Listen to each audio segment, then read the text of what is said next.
যুদ্ধবিরতি বজায় রাখার জন্য ভারত ও পাকিস্তানের প্রশংসা করেছেন মার্কিন প্রেসিডেন্ট ডোনাল্ড ট্রাম্প।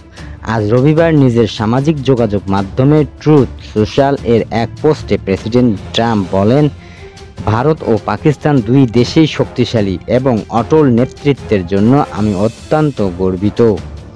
গত মাসের শেষের দিকে পেহেলগামের পর্যটকদের উপর হামলার পর 6 ও 7 মে মধ্যরাতে পাকিস্তান এবং পাকিস্তান শাসিত কাশ্মীরে বিমান হামলা চালায় ভারত। পরে দুই দেশের মধ্যে উত্তেজনা আরও তীব্র হয়। পরে দুই দেশের একে অপরের সামরিক ঘাঁটিতে আক্রমণ চালানোর কথা বলে। সবশেষ যুক্তরাষ্ট্রের মধ্যস্থতায় গতকাল শনিবার সন্ধ্যায় ভারত ও পাকিস্তান দুই দেশের মধ্যে যুদ্ধবিরতি ঘোষণা করে। প্রেসিডেন্ট ট্রাম্প লিখেছেন, সঠিক সময়ে তিনি প্রজ্ঞা এবং সাহস দেখিয়েছিলেন এবং এই সংঘাত বন্ধ করার সিদ্ধান্ত নিয়েছিলেন, কারণ এই সংঘাতের ফলে লাখ লাখ নিরীহ মানুষের মৃত্যু ও বিশাল ক্ষতি হতে পারত।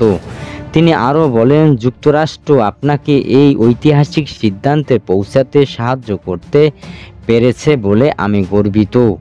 প্রেসিডেন্ট ট্রাম্প ভারত ও পাকিস্তানের সাথে বাণিজ্য বৃদ্ধির কথাও বলেছেন তার পোস্টে।